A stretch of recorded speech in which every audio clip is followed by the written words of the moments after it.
Good morning. It is Thursday. We're getting closer to Sunday, aren't we? Hope you're having a good day. The only announcement I have this morning is video instructions for Sunday morning will either be posted today or tomorrow. It just depends on how busy today gets. May be able to get to it this afternoon. So be looking for that. We want you to be able to see the sanctuary and see where you'll be coming in and see everything that we can show you beforehand to help you and you come into church Sunday morning if that's your wish. So be looking for that. I want you to turn to James chapter 1, verse 12. James chapter 1, verse 12.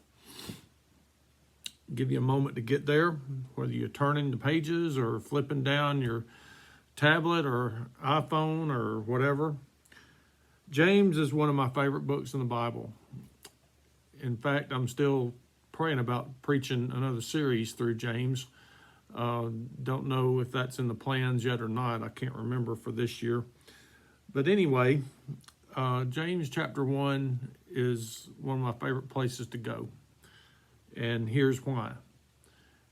It's encouraging. It's comforting. It helps me. And it'll do the same for you. So in verse 12 it says this: "Blessed is the man who remains steadfast under trial, for when he has stood the test, he will receive the crown of life which God has promised to those who love him." Start with that word blessed there. Blessed there means happy or satisfied. And we as Christians should be the most satisfied people in the world. We've got everything. We know the plan. We know the results. We know that at the end we're going to win, but it's just getting there. And that's usually the hardest thing about a trial, is when you get into one, you have to get through it. And so everybody has trials. Nobody is immune from trials. Nobody. I had one guy one time at a convention, at the Southern Baptist Convention in New Orleans about 20 years ago. I had one guy tell me, another preacher friend, one guy tell me that he had not sinned since he was saved. And I went, "Really?" And he said, "Yeah, and I'm happy. I don't have any problems, no trials or tribulations." And I thought about, man, have you read James 1 lately?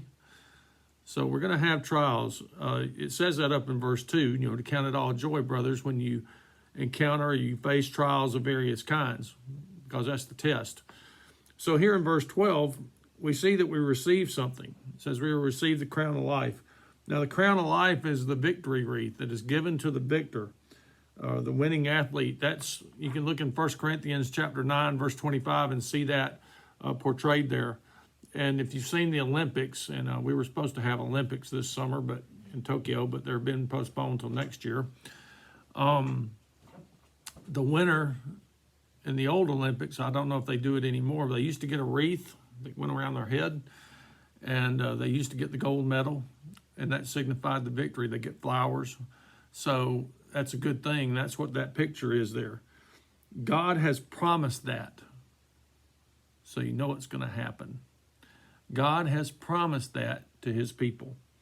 So I want to encourage you this morning. Love on the Lord.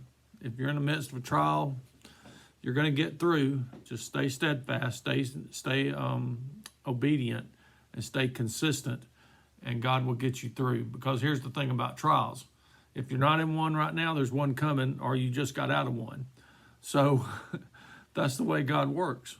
And he knows what we need, and he knows that we need to trust him. So know that God's promised you that. You'll receive, when you get through the trial and you get to the end, you'll get that wreath, that crowning victory.